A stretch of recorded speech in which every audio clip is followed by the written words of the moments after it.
Good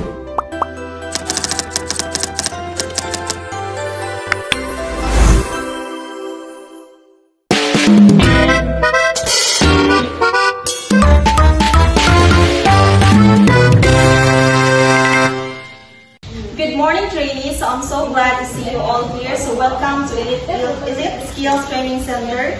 So this is a TESDA accredited training center, a preferred institution committed to a lifelong learning and preparing communities for the demands of the future. So are you ready? Yes, So ma'am. I hope you are excited and ready to learn. So before we start, I request everyone to please rise for a short prayer. Let's put ourselves in the presence of the Lord, and the Father, of the Son, of the Holy Spirit. Amen. So thank you. Please take your seats. Once again, good morning. I am Miss Giselle Ingatong Hanyola, your trainer for Beauty Care Makeup in C2. But before that, let me check your attendance. So please say present when your name is called and kindly sign the attendance sheet. Miss Umak, Yes, ma'am. Miss Lapa. Yes, ma'am. So thank you. But before that, to know you better and help me design the right learning activities, so I will give you a structured questionnaire. So this will help you determine your profile, learning styles, and training needs. So here's the form. So you have 10 minutes to finish that.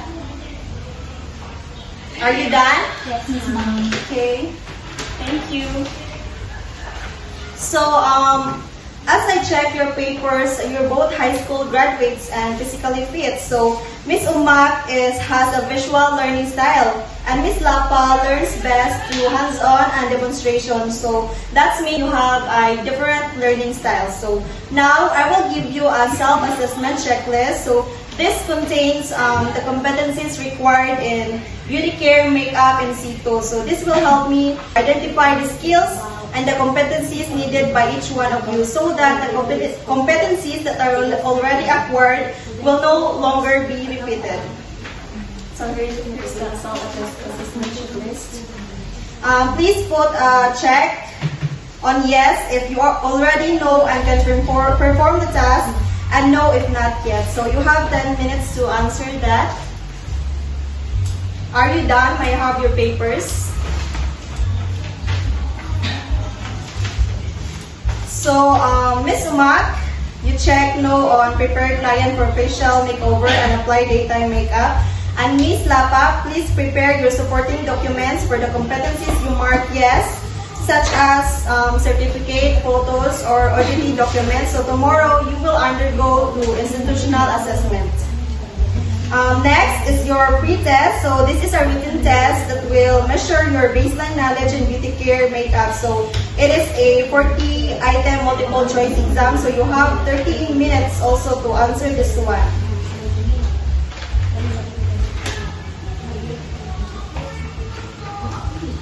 So are you done? May I have your papers? Thank you so much. So today, we will proceed to our orientation about beauty care makeup in C2. So beauty care makeup in C2 is trains learners to perform professional makeup services. So this orientation will give you an overview of the skills, expectations, the safety rules, and the work ethics, duration, and assessment.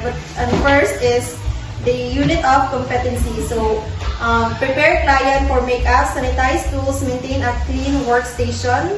Next, apply daytime, evening, bridal, and corrective makeup, including contouring, highlighting, and color matching. And the training expectation, so you will learn how to prepare the skin, choose the right products, apply makeup step by step, blend properly, and follow professional standard. And for the safety practices, so it includes washing hands, sanitizing brushes and the tools, avoiding double dipping, checking client allergies, and keeping the makeup area clean and organized. And for the work ethics, makeup artists must be punctual, clean, respectful, professional, and maintain client privacy and comfort at all times. Duration, training usually lasts to 30 to 50 hours, but your session focuses only on one competency such as the daytime makeup. And for the assessment, trainees will be assessed through a practical makeup demo, oral questions, and sanitation practices to earn the makeup in situ. So now we will proceed to our workshop. So I will tour you to our workshop. So please follow me as I visit all the areas. The first one is the practical work area. So here's the practical work area. So this is the practical work area. This is where you perform hands-on makeup activities like skincare, prep, daytime, and evening makeup. So next is the Learning Resource Center. Here's the Learning Resource Center.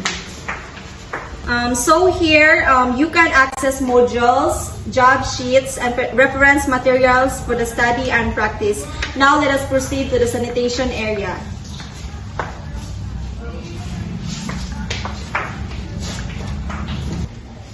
So this is a sanitation area where you can sanitize the tools like brushes and the makeup tools. Next, let us proceed to the trainer's resource area. So please follow me. So this is where I prepare the module for the training. And next is the consultation area. So this is where consultation happens or your concerns in this training center. So thank you. A reminder, so I would like to remind again Ms. Lapa to bring your proof of competency tomorrow. So prepare for the institutional assessment. If there's no more question, please sign the attendance sheet today.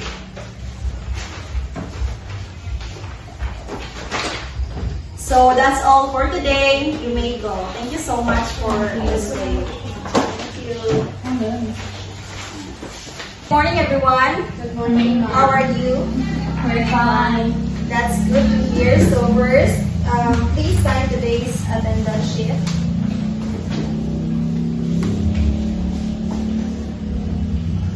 Okay, thank you. Miss Lapa, did you bring your evidence? Yes, ma'am. Good. So may I have it? Thank you. So you have an OJT in makeup application in salon practice for 6 months. So that's good. Please prepare for your institutional assessment. For you, Miss Umak, since you checked no on all items in self-assessment, you will start with the basic competencies. So I'll be posting here the training activity matrix. So this will serve as your guide or map on which area you will go. So also, Ms. Umak, please proceed to the learning resource area and read the information sheet, prepare client for makeup services, and answer the self-check and compare your answers with the answer key. Thank you. So, Ms. Lapa, are you ready for your institutional assessment? Yes, ma'am. So good. So please proceed to the assessment area for your written test. So you have 20 minutes to answer this.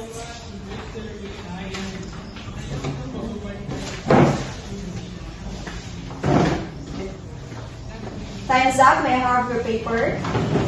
So you can now proceed to the demonstration using the tools and materials. So perform daytime makeup application following standard procedure. So you have 1 hour. Please, thank you.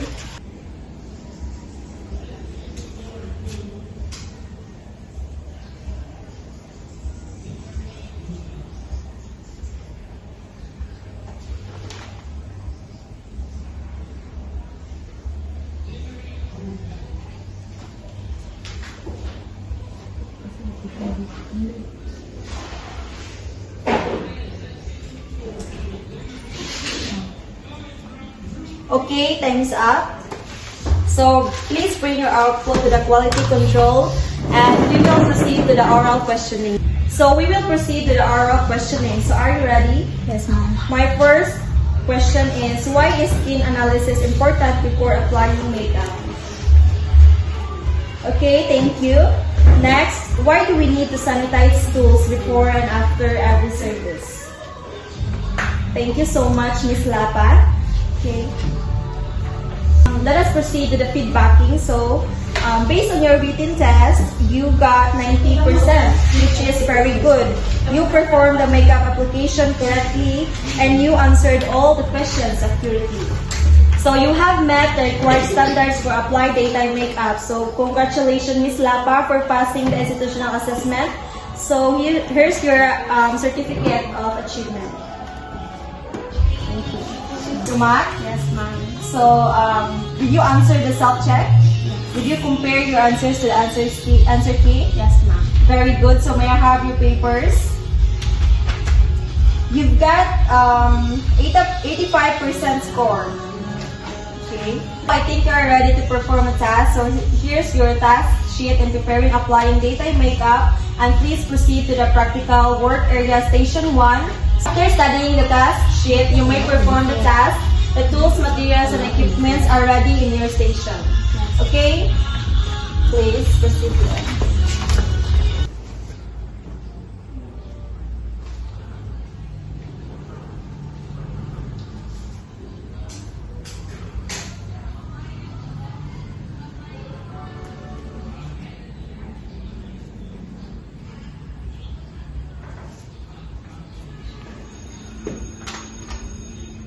Task.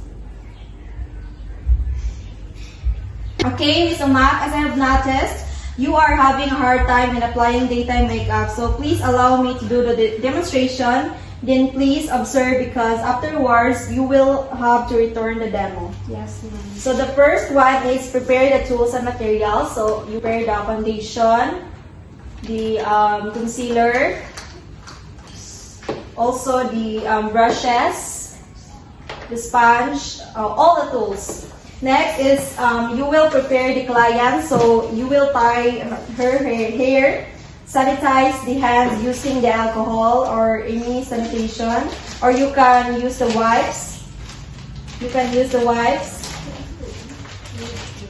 And next is cleanse the face. So you can use the wipes to clean the face.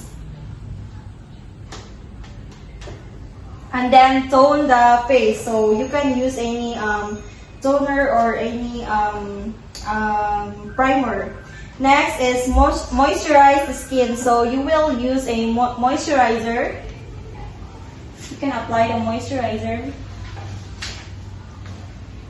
And you please remember to maintain sanitation while working. So after that, you will apply the foundation and other makeup. So I will give you time to practice. So are you ready to practice? Yes, ma'am. Okay, please do the practice.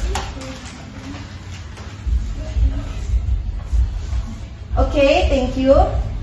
So are you ready for your return demonstration? Yes, ma'am. Okay, you may begin.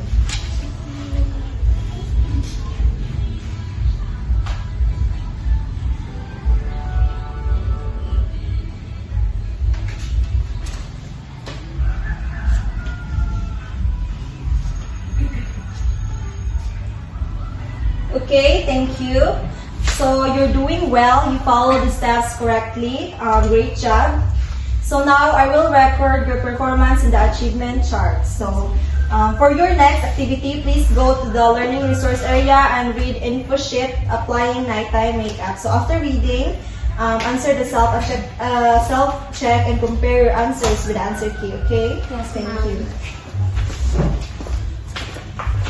So that ends our day 2. So thank you so much, trainees. You may go. So good day, trainees. Good day, ma'am. But first, please sign the attendance sheet. So this time, Ms. Umak, you will continue reading the info sheet applying evening makeup. So you now proceed to the learning resource area. Yes, ma'am. Ms. Lapa, you will take the post-test. The purpose of this post-test is to measure the achievements and the effectiveness of the training program that we have done. So I am giving you 30 minutes to answer it. So